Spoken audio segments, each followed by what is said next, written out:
അടുത്തിടെ എൻ്റെ അടുത്ത് വന്ന ഒരു 29 വയസ്സുകാരി തുമ്മുമ്പോൾ അവർക്ക് മൂത്രം പോകുന്നു, നിയന്ത്രിക്കാൻ പറ്റുന്നില്ല. ഒരുപാട് ഡോക്ടേഴ്സിനെ കാണിച്ചു, ധാരാളം മരുന്ന് കഴിച്ചു.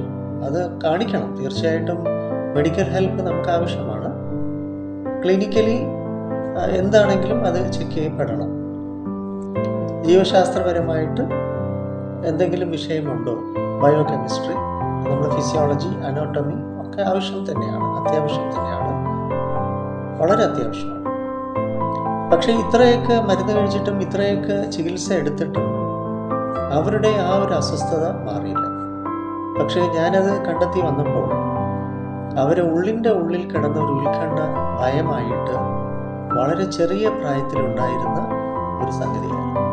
അത് റിലീസ് ചെയ്തപ്പോഴത്തേക്ക് അവർക്ക് ഇത്തരം ഒരു അസുഖത്തിൽ നിന്ന് മുക്തി നേടാൻ സാധിച്ചു.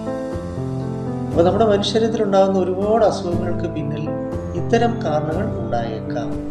ഇതിന് സൈക്കോസൊമാറ്റിക് റീസൺസ്, സൊമറ്റൈസേഷൻ ഡിസോർഡേഴ്സ് എന്നും കൂടി പറയും.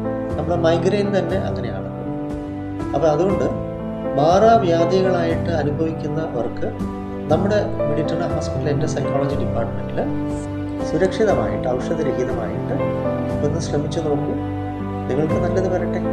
എന്നെ വേണമെങ്കിൽ വിളിക്കാം 96057